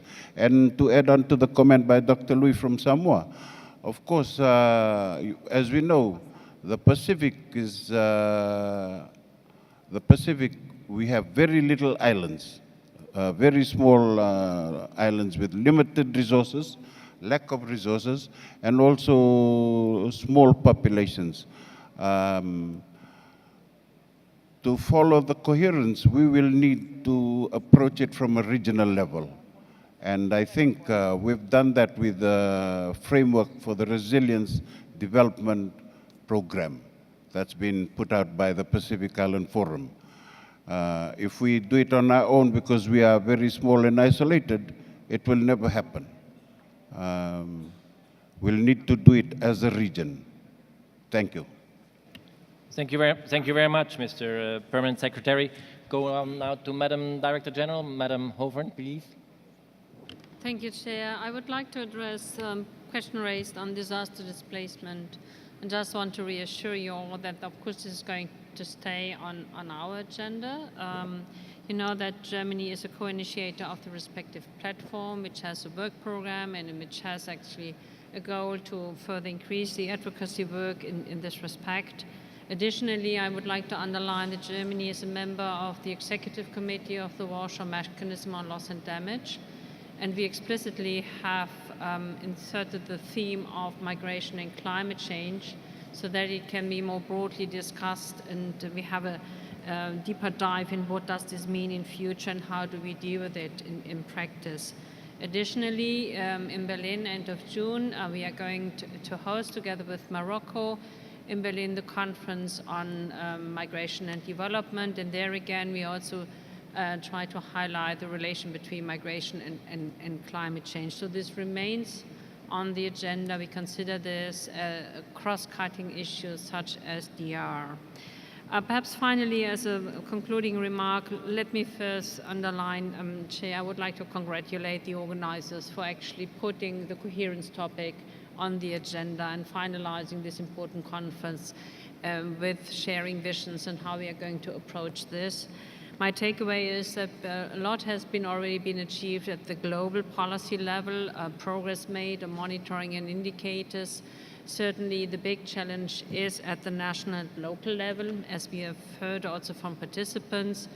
But the example presented here from Bangladesh actually also showcased how this can be implemented. And certainly this platform on DRR is a very good occasion to share knowledge, best practices, and insights to achieve better results on the ground in the future. And Germany certainly is going to pursue the avenues to work through partnerships in multi-stakeholder arrangements, so bringing on board civil societies, the private sector, governments, and institutions to mobilize additional political support and financial resources for this agenda. And the more coherent we act, actually, I think the more impactful these partnerships can be, either on early warning systems or, as I mentioned previously, on climate and disaster risk insurance schemes. This certainly is going to remain on our agenda. And hopefully we can prove in the near future even that the coverage of people that can count with an insurance cushion is going to grow considerably and strengthen resilience on the ground, especially in poor and vulnerable communities. So many thanks for having me here and sharing so that I can share my experience with the audience and the panelists. Thank you. Thank you, Madam Hoven. Thanks indeed. To conclude the response or the replies from the panel, Mr. Chowdhury, please. Thank you very much. Let me take 3 questions. First, the one from our friend from Japan, and he's absolutely spot on when he talks about coherence at the local level. I think with all of these international agreements, what we are looking at is we are global when it comes to exchange, when it comes to agreements, when it comes to consensus. But when we need to act, it has to be at the local level. And I see 2 very important constraints here. The first is one of capacity. And whether we are talking about the local level, national level, or even international level, we have to make sure that the institutions are fit for purpose. And there is a lot of capacity, there's a lot of investment that needs to go into the local bodies to do that. The second constraint, of course, is funding, because they don't have access to funds all the time. And in terms of technology and knowledge, I think we sometimes underestimate the wealth of experience and knowledge that exists at the local level. These are low-hanging fruits that we can tap onto. The latest technology doesn't mean the latest chip from Silicon Valley. It is what communities know, it is what they have learned over the years. And how we marry the local knowledge with technology and science is in fact going to be the challenge. With regard to our friend from India, yes, this is a debate that has been going on for a while as to whether in the budget line you have a separate head for disaster risk reduction. I think the challenge is it's a cross-cutting issue. So it is not just linked to one sector. And as we have heard, whether it is gender, whether it's young people, disaster risk reduction is a cross-cutting issue. What we have done in the case of Bangladesh is we have set up a climate change resilience fund. And the word resilience is interesting. So there is a certain amount of money that goes in every year. And from that, specific disaster management programs are in fact undertaken. With regard to my fellow countrymen from Bangladesh, I think this is the beauty of the global platform and the work that we have been doing. You see, maybe 3 or 4 years ago, no one would have felt encouraged or inspired to come and be online 15,000 miles away. But the fact that we are raising people's expectations. People believe that we will be able to deliver. And in fact, as he pointed out very correctly, leaving no one behind is a very aspirational slogan of Agenda 2030. What does that mean? That means we have to put first those who are at the bottom of the queue, those who are the most marginalized, those who are the most vulnerable. And I am fully on board with the spirit that he has expressed. And I'm sure, just as in Bangladesh, we'll try and reach out. That will also be done with all the other countries. As I'm the last speaker, Mr. Co-Chair, may I thank our Mexican host for the wonderful hospitality. We have all felt very much at home. UNISDR for the excellent arrangements, and all of the delegates for making this such a rich, vibrant, and exciting global platform. Thank you. Thank you, Mr. Chowdhury. Thanks indeed. Also, thanks to all the other panelists for their reply, for their readiness, availability to be here. And thanks to you, to the audience, those in the right seat and those in other seats, for your participation and active involvement. Although we are nearing the closing of the conference, still to have this kind of interaction is very much appreciated and also shows the interest in this topic. Mr. Chair, Mr. Minister, I give back the floor to you. Thank you so much, Your Excellency, Mr. Bachelor. Now allow me to summarize some of the main recommendations and priority actions that can accelerate progress in implementing the Sendai Framework over the next 2 years. I got 3 points here. Number 1 is coherence is already embedded in all 3 agendas. However, government, stakeholders, and relevant international organizations, especially the UN, need to demonstrate a strong political commitment to incorporate the agenda into the development framework. For the implementations of any agenda to successful, national political commitment and leadership at the level of decision-making is needed. Number 2, as we know, the poor and the vulnerable are always disproportionately affected by the impact of disasters. Therefore, building the resilience of the communities, particularly the resilience of the poor and the vulnerable to this disaster, should be part and parcel of the overall efforts to end poverty in all its forms. Number 3, deliberations in the forthcoming HLPF should promote a coordinated and coherent approach of the implementations of SFDRR and the climate change framework, particularly concerning the targets of disaster and climate change. That's all I have, and now I would like to invite my co-chair to share what most resonated with them during the discussion and highlight one further key recommendations. So, Madam Redfern, you have the floor. Thank you. I won't repeat what others have said so well, but agree with the summaries of important discussions and sharing with today. What resonates with me is actually, I'm reminded by words of an elder home that change only happens when we have no choice but to change. And I think the example provided about Bangladesh is point on. In addition, to switch our thinking, that it's not a cost or an undue burden, but that it is an investment in our people and in our communities. It not only saves money, it saves lives, it actually contributes to stronger economies, and in the end, stronger and sustainable communities, and that we must absolutely leave no one behind.